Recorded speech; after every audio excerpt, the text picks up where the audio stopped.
Assalamualaikum warahmatullahi wabarakatuh. Salam sejahtera untuk kita semua. Jumpa kembali bersama saya dalam video pembelajaran PPKN kelas 12 SMK, SMA maupun yang sederajat. Materi kita kali ini adalah perlindungan dan penegakan hukum di Indonesia. Baik, langsung saja kita mulai dari pengertian hukum terlebih dahulu. Menurut Immanuel Kant, hukum adalah keseluruhan syarat yang dengan ini kehendak bebas dari orang yang satu dapat menyesuaikan diri dari kehendak bebas orang yang lain, menuruti peraturan hukum tentang kemerdekaan. Sementara Thomas Aquinas mendefinisikan hukum sebagai suatu aturan atau ukuran-ukuran dari tindakan-tindakan dalam hal mana manusia dirangsang untuk bertindak atau dikekang untuk tidak bertindak. Maksudnya di sini adalah suatu aturan yang mengatur di mana manusia boleh melakukan sesuatu atau tidak boleh. Seperti itu kurang lebihnya. Hukum merupakan peraturan dalam kemasyarakatan yang mempunyai sifat mengatur dan memaksa setiap orang di dalamnya untuk mengikutinya. Adapun unsur-unsur hukum diantaranya adalah peraturan tentang tingkah laku masyarakat. Peraturan itu dilegalkan oleh badan-badan resmi, memiliki sifat mengatur dan memaksa, dan memiliki sanksi yang tegas. Adapun untuk cirinya adalah adanya perintah dan atau larangan, juga wajib untuk dipatuhi dan ditaati. Tujuan hukum itu sendiri adalah untuk menjamin adanya kepastian hukum dalam masyarakat dan hukum tersebut harus bersendikan pada keadilan. Indonesia sebagai negara hukum secara jelas dituangkan dalam Undang-Undang Dasar Negara Republik Indonesia tahun 1945 pasal 1 ayat 3 yang berbunyi negara Indonesia adalah negara hukum. Indonesia sebagai negara hukum memiliki ciri diantaranya yang pertama bersumber dari Pancasila. Yang kedua, hukum itu berkedaulatan rakyat. Yang ketiga, pemerintahan berdasarkan atas sistem konstitusi atau Undang-Undang Dasar Negara Republik Indonesia tahun 1945. Lalu persamaan kedudukan di depan hukum atau equality before the law. Yang kelima adalah kekuasaan kehakiman yang bebas dari pengaruh manapun. Dan yang terakhir adalah pembentukan undang-undang oleh Presiden bersama dengan Dewan Perwakilan Rakyat. Hakikat perlindungan hukum adalah memberikan pengayoman terhadap hak asasi manusia yang dirugikan orang lain, dan perlindungan tersebut diberikan kepada masyarakat agar mereka dapat menikmati semua hak yang diberikan oleh hukum.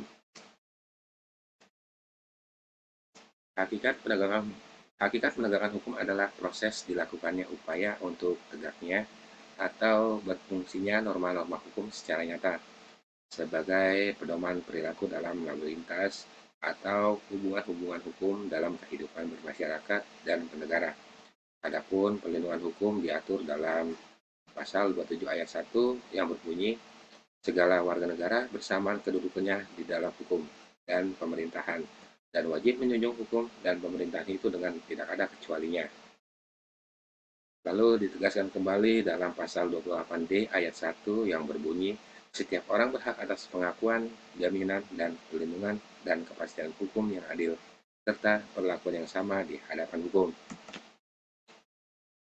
Salah satu contoh perlindungan hukum adalah perlindungan hukum terhadap konsumen, yaitu Undang-Undang Nomor 8 Tahun 1999 tentang perlindungan konsumen, di mana konsumen tersebut berhak untuk mendapatkan informasi yang jelas dan jujur mengenai kondisi dan jaminan barang atau jasa yang akan dibelinya. Dalam penegakan hukum, ada dua cara, diantaranya adalah preventif dan upaya represif. Upaya preventif adalah menitikberatkan pada pencegahan sebelum terjadinya kejahatan, sementara upaya represif adalah atau merupakan suatu upaya penegakan hukum atau segala tindakan yang dilakukan oleh aparatur penegak hukum yang lebih memberatkan ketika terjadi suatu pelanggaran. Artinya ketika ada suatu pelanggaran maka akan ditindak seperti itu. Itu adalah cara dalam penegakan hukum, diantaranya preventif dan represif. Pentingnya perlindungan dan penegakan hukum agar terciptanya supremasi hukum, menempatkannya pada posisi yang tertinggi, tegaknya keadilan dalam masyarakat, serta menjamin masyarakat yang tertib.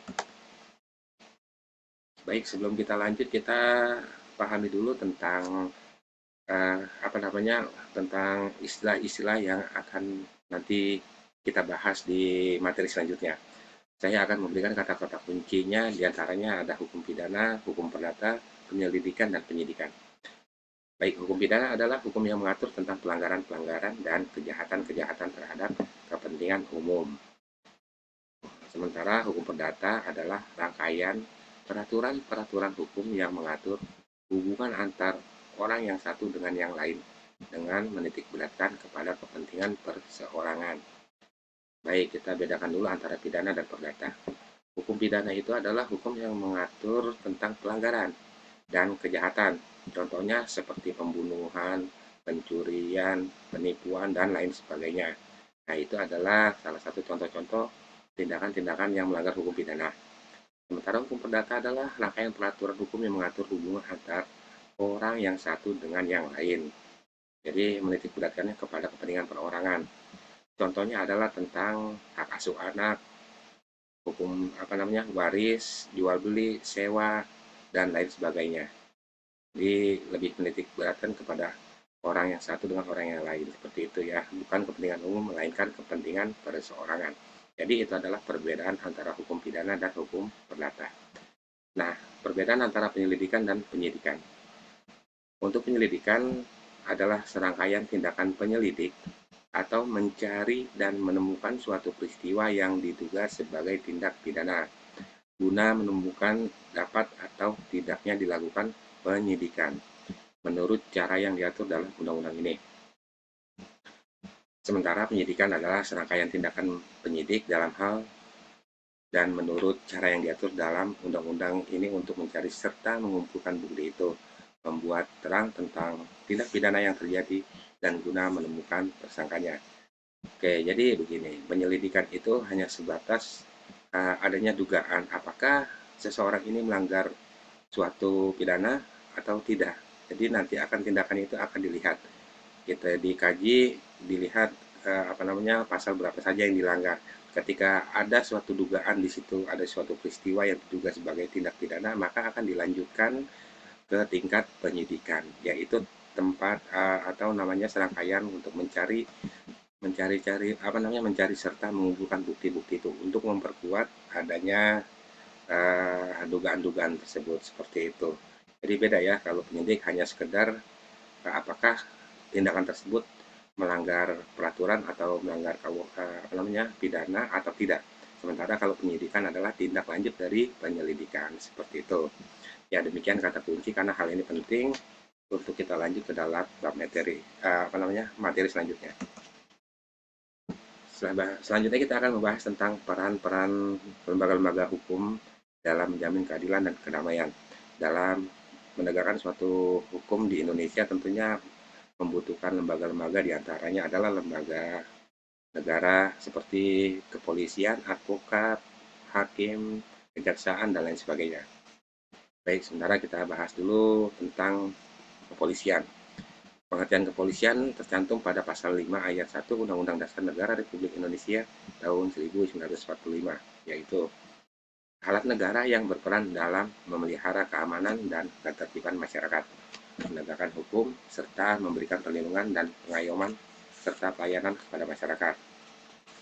Sementara itu untuk fungsi kepolisian diantaranya adalah pemeliharaan keamanan, ketertiban masyarakat, penegakan hukum, perlindungan, pengayoman, dan pelayanan kepada masyarakat.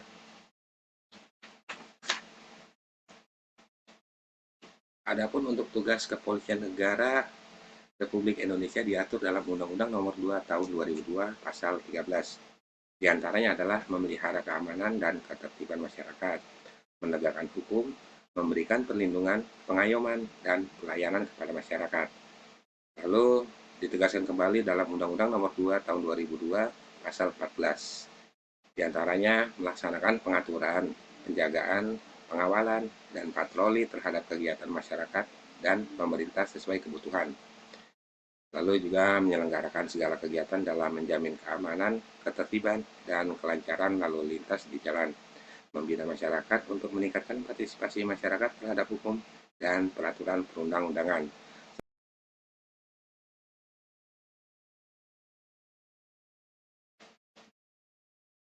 Kewenangan Kepolisian Republik Indonesia secara umum diatur pada Undang-Undang Nomor 2 Tahun 2002 Pasal 15 Ayat 1 yang diantaranya adalah menerima laporan dan atau pengaduan masyarakat, membantu perselisihan warga apabila terjadi suatu pertikaian antar warga, mencegah dan menanggulangi tumbuhnya penyakit masyarakat, mengawasi aliran yang dapat menimbulkan perpecahan atau mengancam persatuan dan kesatuan bangsa, lalu mengeluarkan peraturan kepolisian, melaksanakan pemeriksaan, melakukan tindakan pertama di tempat kejadian, serta mencari keterangan dan barang bukti.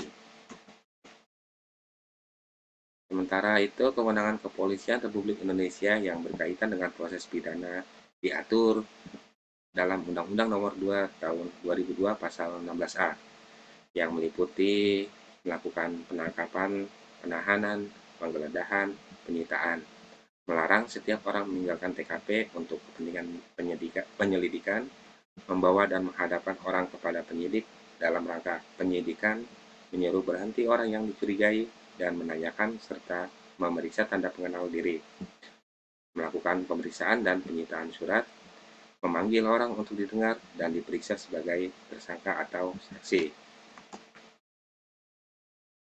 Selanjutnya kita akan membahas tentang Kejaksaan Negara Republik Indonesia. Mungkin kalian sudah sering kali mendengar tentang kejaksaan, jaksa, adiaksa, ataupun penuntut umum. Pada dasarnya itu adalah sama saja. Yang membedakannya adalah tentang lembaga negaranya, serta tugas-tugasnya dan orang-orangnya yang melakukan pekerjaan tersebut. Baik, tugas dan wewenang kejaksaan berdasarkan Undang-Undang Nomor 16 Tahun 2004 dibagi dalam tiga bagian. Di antaranya adalah yang berkenaan dengan tindakan pidana, jaksa berwenang untuk melakukan penuntutan, melaksanakan putusan hakim, pengawasan terhadap pelaksanaan putusan pidana bersyarat ataupun lepas bersyarat, melakukan penyidikan, dan melengkapi berkas perkara. Nah, dalam kasus-kasus perdata ya, jaksa juga bisa mendapatkan tugas dan wewenang ketika dalam hal ini pemerintah menjadi pihak yang berperkaranya. Artinya bahwa pemerintah itu mendapatkan tuntutan dari misalnya dari masyarakat seperti itu yang dilakukan di Pengadilan Tata Usaha Negara. Nah, lalu tugas dan wewenang kejaksaan ya dalam ketertiban dan ketentraman umum diantaranya untuk meningkatkan kesadaran hukum masyarakat, mengamankan kebijakan penegakan hukum, melakukan pengawasan aliran kepercayaan yang dapat membahayakan masyarakat dan negara, melakukan penelitian dan pengembangan hukum serta statistik kriminal. Seperti itu. Selanjutnya kita akan membahas tentang kekuasaan kehakiman. Kekuasaan kehakiman diatur dalam Undang-Undang Dasar Negara Republik Indonesia tahun 1945 pasal 24 ayat 1 yang berbunyi kekuasaan kehakiman merupakan kekuasaan yang merdeka untuk menyelenggarakan peradilan guna menegakkan hukum dan keadilan. Dalam kekuasaan kehakiman ada dua, diantaranya adalah Mahkamah Agung sebagai pengadilan tinggi dan peradilan-peradilan umum di bawahnya seperti peradilan militer, peradilan agama, peradilan tata usaha negara. Yang kedua adalah Mahkamah Konstitusi. Nanti tugas dan kewenangannya akan kita bahas.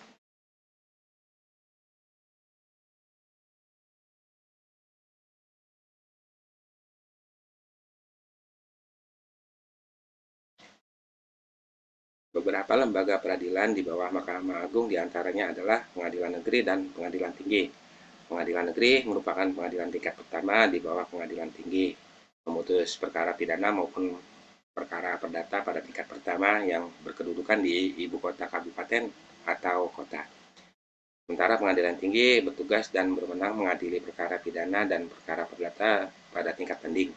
Bertugas dan berwenang mengadili di tingkat pertama dan terakhir sengketa kewenangan mengadili antar pengadilan negeri daerah hukumnya. Wilayah tugasnya berada di tingkat provinsi. Adapun Mahkamah Agung adalah suatu lembaga peradilan yang tertinggi atau di tingkat kasasi. petugas memeriksa dan memutus pada tingkat pertama maupun terakhir. Artinya di sini sifatnya final. Yang tugas lainnya adalah menguji peraturan perundang-undangan di bawah undang-undang. Selanjutnya kita akan membahas tentang peradilan militer yang diatur dalam Undang-Undang Nomor 31 Tahun 1997. Pengadilan militer bertugas untuk mengadili tindak pidana yang dilakukan oleh anggota angkatan bersenjata. Kalau sekarang disebut dengan Tentara Nasional Indonesia atau TNI, termasuk anggota suatu golongan atau badan yang dipersamakan dengan militer. Adapun jenis pengadilan militer terdiri dari 4 jenis, yaitu pengadilan militer tinggi, pengadilan militer utama, dan pengadilan militer pertempuran. Untuk pengadilan militer, tugas dan wewenangnya adalah memeriksa dan memutus perkara pada tingkat pertama. Perkara pidana yang terdakwanya adalah prajurit yang berpangkat kapten ke bawah. Jadi apabila prajurit itu berpangkat kapten ke bawah, maka nanti akan diadili di tingkat pengadilan militer, seperti itu. Lalu yang kedua adalah pengadilan militer tinggi.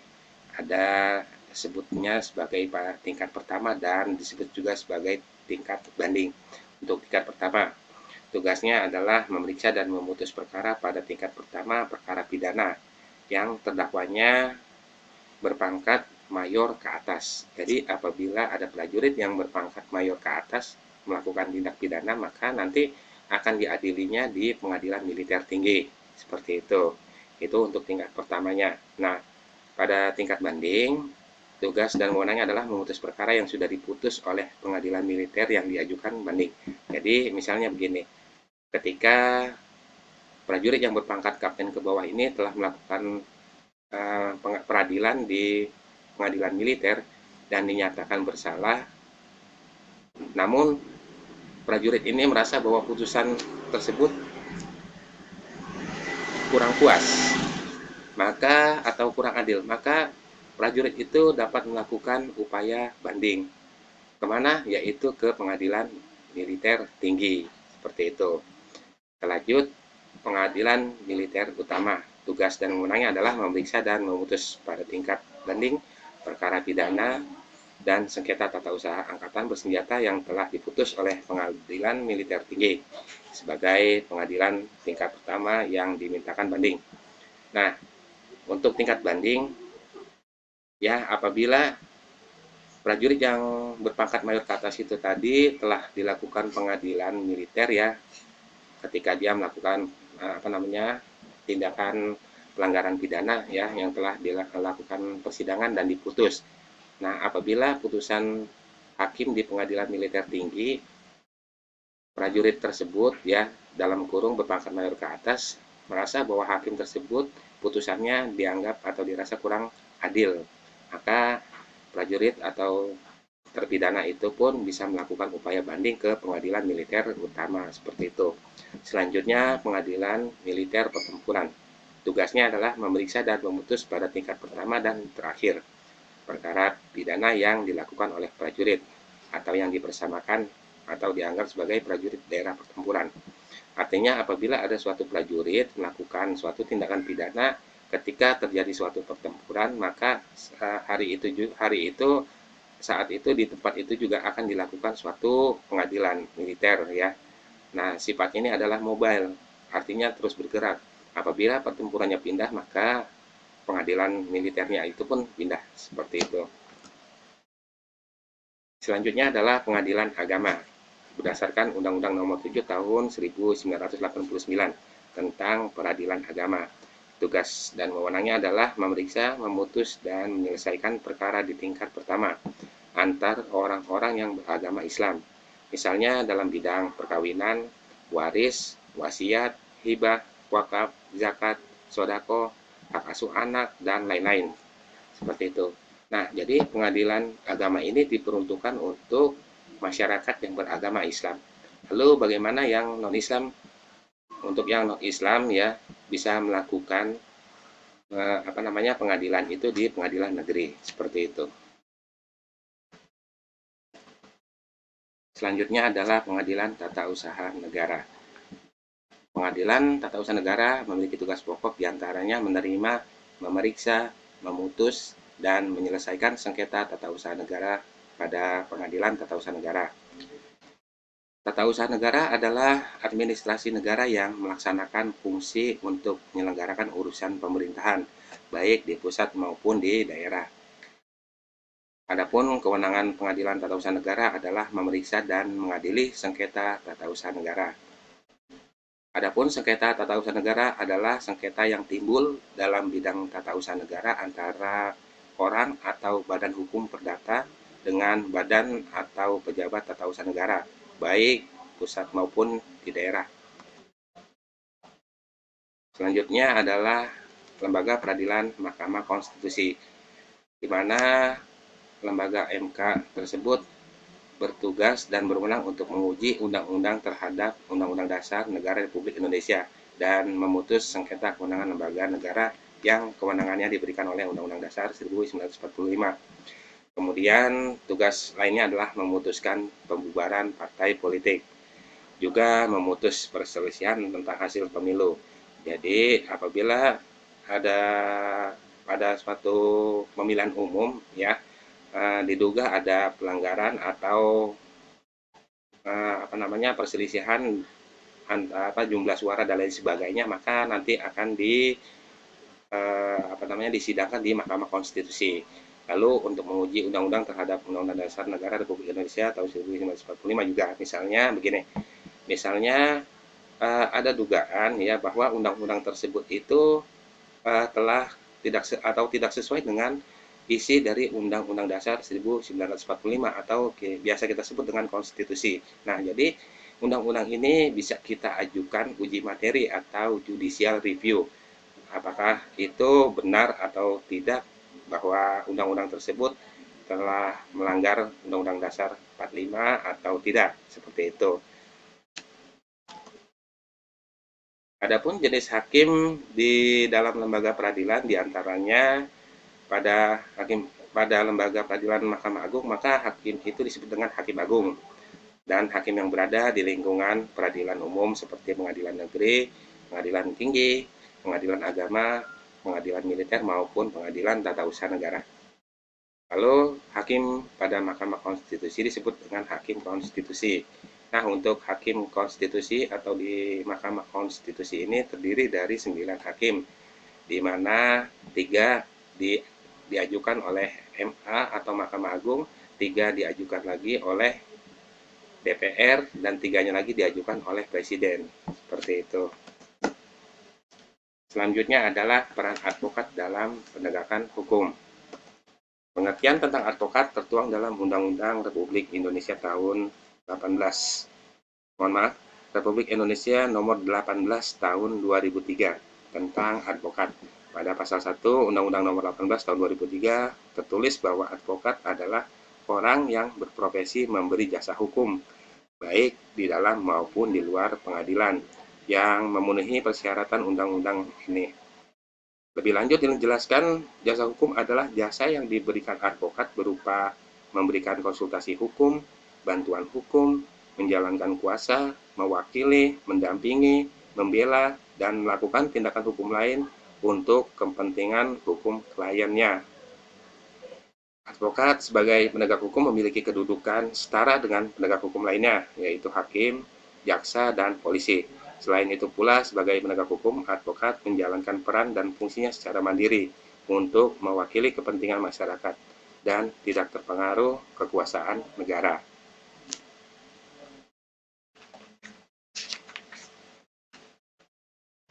Ada beberapa profesi kekhususan advokat ya. Setiap advokat yang telah diangkat dapat menjalankan praktiknya dengan mengkhususkan diri pada bidang hukum tertentu. Seseorang advokat antara lain dapat menggeluti bidang hukum, misalnya perusahaan, pasar modal, hak kekayaan intelektual, syariah, perpajakan, ketenagakerjaan, persaingan usaha, dan pidana khusus. Untuk menjadi advokat tentu ada syaratnya, diantaranya yang pertama adalah warga negara Indonesia, terus bertempat tinggal di Indonesia, tidak berstatus sebagai PNS, lalu basicnya juga S1 jurusan hukum, magang 2 tahun di kantor advokat, lulus ujian yang diadakan oleh advokat, tidak pernah dipidana, berperilaku baik, jujur, adil, bertanggung jawab, dan lain sebagainya. Sementara itu, hak advokat diantaranya bebas mengeluarkan pendapat atau pernyataan dalam membela perkara, bebas dalam menjalankan profesinya. Advokat itu tidak dapat dituntut pidana atau perdata, berhak memperoleh informasi, data, dan dokumen lainnya, baik dari instansi pemerintah maupun pihak lain. Berhak atas kerahasiaan dengan klien, dan advokat tidak dapat diidentikan dengan kliennya. Sementara untuk kewajiban advokat diantaranya tidak boleh membedakan klien, wajib untuk merahasiakan yang diketahui oleh klien, dilarang memegang jabatan lain, lalu advokat yang menjadi pejabat negara dilarang menjalankan profesi advokatnya, seperti itu. Selanjutnya kita akan membahas tentang Komisi Pemberantasan Korupsi yang dibentuk berdasarkan Undang-Undang Nomor 30 Tahun 2002 yang tujuannya untuk melakukan pemberantasan korupsi secara profesional. Baik, secara spesifik atau secara khususnya ya tugas Komisi Pemberantasan Korupsi diantaranya yang pertama berkoordinasi dengan instansi yang berwenang melakukan pemberantasan tindak pidana korupsi, melakukan penyidikan, penyelidikan, dan penuntutan terhadap tindak pidana korupsi. Yang ketiga, melakukan tindakan pencegahan tindak pidana korupsi. Yang keempat, memonitor penyelenggaraan pemerintahan negara. Sementara itu, untuk wewenang KPK diantaranya adalah mengkoordinasikan penyelidikan, penyidikan, dan penuntutan, menetapkan sistem pelaporan dalam kegiatan pemberantasan tindak pidana korupsi, meminta informasi tentang kegiatan pemberantasan tindak pidana korupsi kepada instansi terkait, melaksanakan dengar pendapat atau pertemuan dengan instansi yang berwenang melakukan pemberantasan korupsi, meminta laporan instansi terkait mengenai pencegahan tindak pidana korupsi.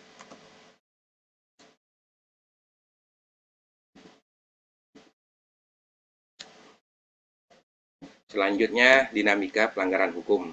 Seperti yang kita ketahui di awal bahwa hukum adalah seperangkat aturan yang mengatur tentang tingkah laku manusia. Nah, dalam buku Kitab Undang-Undang Hukum Pidana mengatur tentang pelanggaran-pelanggaran yang terdiri dari 3 buku, yaitu buku pertama tentang aturan umum, buku kedua tentang kejahatan, dan buku ketiga tentang pelanggaran. Baik, kita akan membahas tentang buku ketiga. Untuk buku ketiga dibagi menjadi 9 bagian, yaitu pelanggaran keamanan umum bagi orang atau barang dan kesehatan, terus pelanggaran ketertiban umum pasal 503 sampai 520, pelanggaran terhadap penguasa umum, pelanggaran mengenai asal-usul dan perkawinan, pelanggaran terhadap orang yang memerlukan pertolongan, pelanggaran kesusilaan, pelanggaran mengenai tanah, tanaman, dan pekarangan. Lalu pelanggaran jabatan, dan yang terakhir, yang ke-9 adalah pelanggaran pelayaran. Saya akan mencoba menyebutkan salah satu contoh pasal pelanggaran keamanan umum bagi orang atau barang dan kesehatan, di mana salah satu pasal tersebut berbunyi, kenakalan terhadap orang atau barang yang dapat menimbulkan bahaya, kerugian, atau kesusahan. Lalu yang kedua, membiarkan hewan peliharaan menyerang orang atau hewan lain dan tidak memelihara binatang buas yang berbahaya tanpa melaporkan kepada polisi atau pejabat lain yang ditunjuk atau tidak menaati peraturan yang diberikan oleh pejabat tersebut. Itu adalah salah satu bunyi pasal yang terdapat dalam pelanggaran keamanan umum bagi orang atau barang dan kesehatan. Mohon maaf, saya tidak bisa menyebutkan seluruh bunyi pasalnya ya, karena pasti durasinya akan lebih banyak. Maka kita lanjut saja tentang macam-macam sanksi atau pelanggaran umum. Seperti yang saya katakan tadi, bahwa hukum adalah seperangkat aturan yang mengatur tingkah laku manusia, di mana apabila setelah aturan tersebut dilanggar, tentunya akan mendapatkan sanksi. Nah, sanksi-sanksi di sini terdiri dari dua, diantaranya adalah pidana pokok dan pidana tambahan. Ya, pidana pokok itu terdiri dari hukuman mati, penjara, kurungan, denda maupun tutupan. Sementara untuk pidana tambahannya adalah pencabutan hak-hak tertentu, perampasan barang-barang tertentu, dan pengumuman putusan hakim.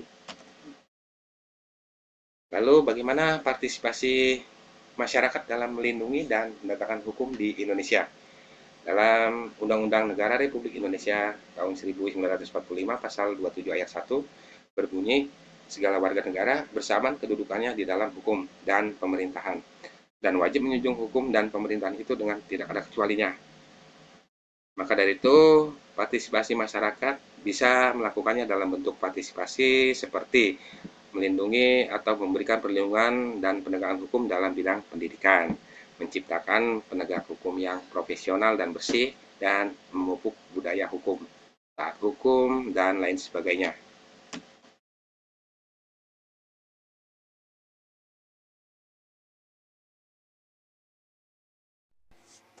Terima kasih sudah menonton video saya. Jangan lupa klik like, subscribe, dan aktifkan lonceng notifikasinya agar tidak ketinggalan video terupdate.